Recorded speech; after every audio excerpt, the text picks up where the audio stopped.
thank you so much for joining us again. And I turn you over now to Benét Wilson. Hello, I am Benét Wilson. I use she, her pronouns.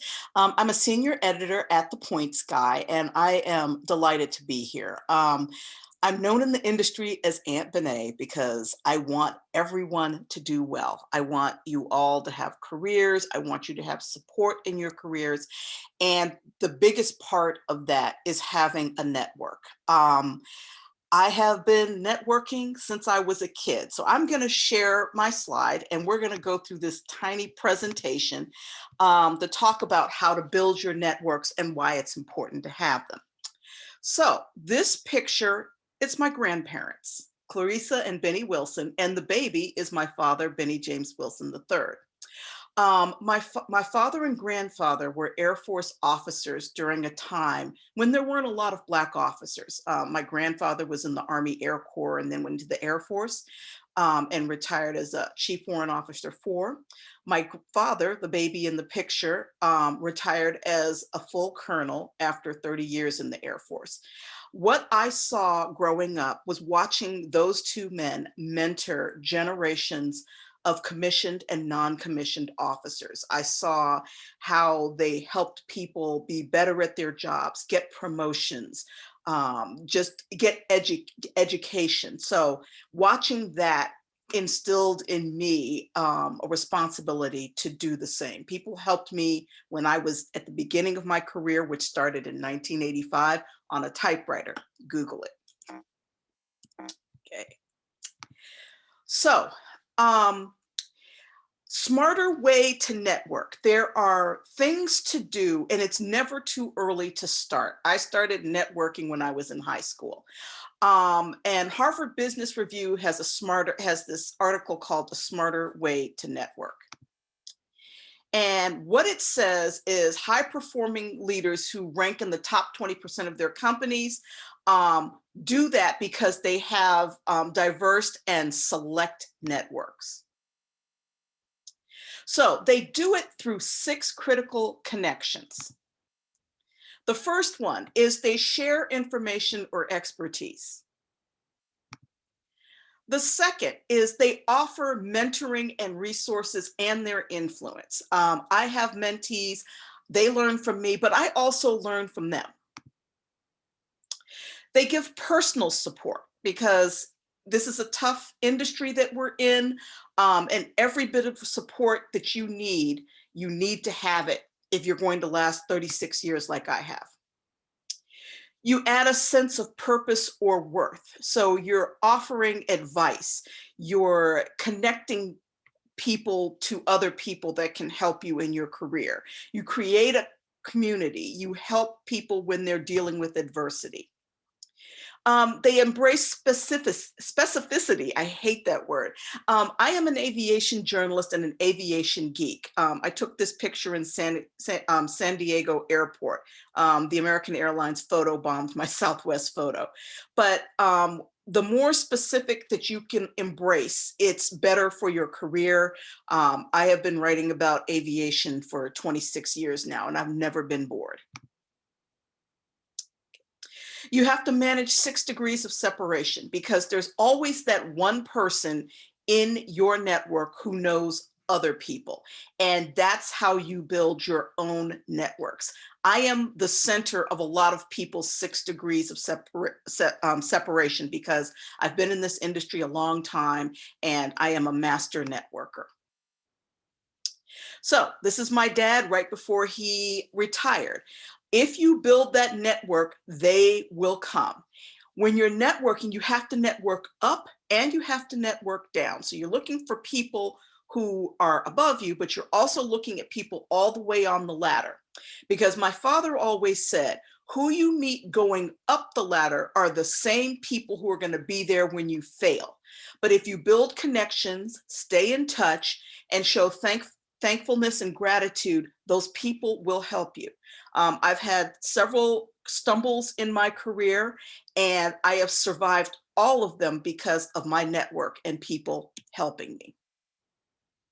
So just throwing out, does anybody know what happened, what was going on in 1992? And if you don't, it's okay. Because 1992 was the last time I filled out an application for a job. I'm dating myself here. I saw an ad in the classified section of the Washington Post, and it was for an aviation journalist. And I thought it was a joke. I didn't even think that was a job. But I applied for that job and I got it. And that was the last time I actually filled out any application. Every job that I've gotten since, including my job now, has been because of connections and networking. Another thing that's helpful is creating a personal advisory board.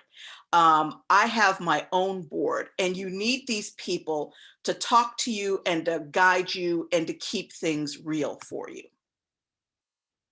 So you want 3 to 5 members. You do not want friends or spouses or family because they're not going to keep it real with you. You don't want direct peers. You want people that can help you get to the next level. Looking at people who are in jobs that you want in the future, or a person in a leadership position, a mentor, a sponsor, a professor, or even a representative from another industry to give you perspective. Because in journalism, we tend to be myopic about being in the news business, but there are people in other industries out there that are doing really interesting things that can help you be better in your job in journalism or communications. So I've created the personal advisory board. So what's next? That is my child, goes by they, them pronouns. You take your cues from networking. You think about all the people that you know in school or just out right after graduation, and you think about who you would want to give you advice and be on your board. Second, you have to keep in touch. I keep in touch with my board. I keep in touch with my network. What you don't want to do is be that person that calls and networks and calls mentors only when they need something. That's not good. You need to keep in touch. No stalking. I will give permission for people to stalk me sometimes because I get really busy, but you don't want to stalk people. That turns them off, and you do not want to have an enemy or somebody that doesn't like you because you don't know how big their network is. You want to change the board as needed. My board 2 years ago looked very different from the board that I have now because my career has changed, things have changed, and it's okay to kind of switch things up. Okay, I lied to you. I told you that you shouldn't have spouses, friends, or relatives on your board. I lied. My dad is on my board because my dad keeps things 100 with me. He loves me, he cares about me, but he also is very blunt and will give me good advice and tough love when I need it. Jim Matthews is a man who is the reason why I have a career in aviation. He took a chance on me and has been my mentor since 1994. I don't do anything without contacting him. When I took a job that was a horrible fit, I knew the week after I took it, I had made a huge mistake. He had left Aviation Week, which is where he was my boss, and became CEO of the Rail Passenger Association. He needed somebody to help him with communications. So he allowed me to work for him for a year so I could have some breathing room and find out what I wanted to do. He let me work from home. He allowed me to freelance while I was working for him because he knew he couldn't pay me what I was worth. But it was something that worked out for both of us. And I will always be grateful for that breathing room. This is my friend Marvin Walker. He's the former NABJ Vice President of Print. And he is another person that has always been on my board because Marlon is really smart, almost as connected as I am, but he also keeps it real, gives me the reality check that I need in my life. This is Angela Kittens. She is the Director General of Airports Council International, which is a trade organization that oversees all of the world's airports. I met her when I did an interview because I'm in aviation and I was covering airports. And airports is by far the most diverse part of aviation. She used to run the Miami airport, the Atlanta airport. She's a bad mamma jamma. So when I need help on the aviation side, Angela is always there for me. This is Kelly Murphy. She is the editor-in-chief of Women in Aviation magazine. Kelly has been a good friend and on my advisory board since 1993. I got hired by her company and I got to the company and it was the 20-year anniversary. Everybody had left to go to Disney World and left me alone. And Kelly didn't leave on good terms, but I called her and she was abundantly generous with me to help me get the newsletter out and the publications and everything. And she didn't have to do that. And she continues to be on my board and an inspiration.